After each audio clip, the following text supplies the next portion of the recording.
Monsabire Bagala Kunzita omusumba Jackson Senyonga alaja nakubuzaako gy'osinzidde subscribinga sharinga commentinga agenda ku www.kampalamediatv.com ogobere enteekateeka zaffe ez'omuzinzi ffe twongere okukukolera okufeffetta gw'oyetaaga yonna gy'osinzidde. Amawulire agaliwo kati genjagala ndabike nga nkutwalamu g'eg'omusumba wa Christian Life Church Makerere Kavule omusumba Jackson Senyonga bassebo ne bannyabo mu kaseera kano ali okulaajana nga bayise bannabbi b'obulimba bwe baagala okugenda mu maaso okulabika nga basaanyaawo obulamu bwe mu kaseera kano. Wano wakati mu ngeri ez'enjawulo enfunda ez'enjawulo nsobola okuva n'enkujjukiza okuviira ddala eri mu mwaka wetwogera 2017 onaze ayina embiranye n'abasumba abamu oba oliawo ye baavaayo n'alabika ng'ayita bannabbi b'obulimba oba abasumba abafere, ekintu ekyayongera okulabika nga kireetawo akasambattuko ak'amaanyi. Emyaka wagindaba kakati gigenda mu 5 oba 4 nga gyekulungula, bano ng'embiranye zisaagenda mu maaso. Wano abadde ajja ng'akyogera runye wakati wafuna platform yonna oba ku katuuti konna kayimirirako ng'agenda maaso okulabika ng'ayogera nga bano we bamuyisa mu ngeri etali nnungi, naddala nga yagamba nti ayinza agenda maaso okulabika ng'akikkiriza nga bawabya abantu ba Katonda mu ngeri ye gy'ayita ey'obufere oba ekontana ne Bayibuli. Of course ono tagenda maaso okulabika ng'atya okumentioninga amannya gaabwe oba watamentioninga amannya gaabwe n'amentioninga ebitundu awali amakanisa gaabwe nga kwagatta n'okubasindikira fire, ng'era agamba n'abagoberezi okugenda maaso okubasindikira fire mu ngeri oba oliawo ey'okulinnya ku nfeete ze tusobola okulabika nga tuyita enkola zaabwe. Wabula nze nga oba nga ffe awano ku Kampala Media TV tetuyinza kulabika nga tugaba obukakafu kwani mutuufu kwani mufu, ani mutuufu ani mulamu, ani atali mutuufu ani mulimba. Wabula of course ffe tuliwo okutegeeza ensonga nga bwe ziri.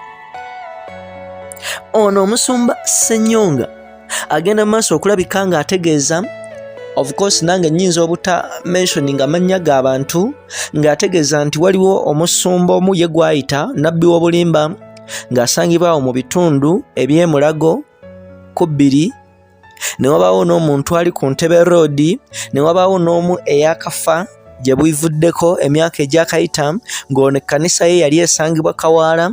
Yagenda maaso okulabika ng'ategeeza nti bano bonna bafere.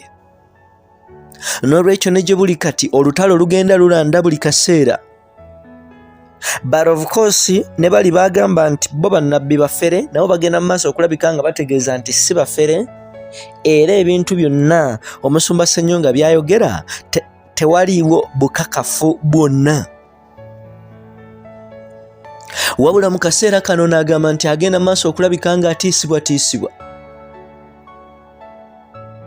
nga bamutegeeza nti ateekeddwa okulabika ng'asirisa omumwa gwe abeesonyiwe abajje mu mboozi ze abuulire ebigambo bye ebirala ebiri mu Bayibuli, wabula bo ng'abantu agende mu maaso okulabika ng'abavaako kubanga tebamuyinaako kakwate konna oba tewaliiwo nsonga lwaki agenda mu maaso okulabika nga abasibako ayibbo kye bayita amatu g'embuzi. Kakati of course ensonga bwezito bwe ziri, ono oteekeddwa okukimanya nti waliwo ebintu bingi ebigenda mu maaso okulabika nga oba oliawo bimuwagarwako, n'olwekyo enkambi zonna zikanyuga. Ono wakanyuga eno nga n'omulala akanyuga eri. Wano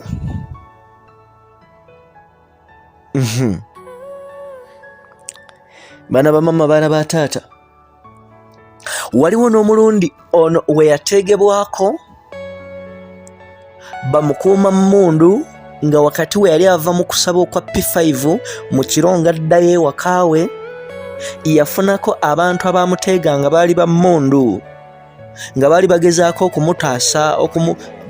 okumutuusaako obulabe wabula Katonda yamutaasa butaasa. Abantu bagamba nti baali ku bipikipiki bagezaako okumulondoola naye n'alusimattuka. Era emu ku nsonga obaoliawo ezaamuviirako okwongera okunyweza obukuumi nga kakati alina ne red card number okuli abasirikale abagezaako okumuwondera oba okumuwerekera waba alina awantu wonna w'alaga.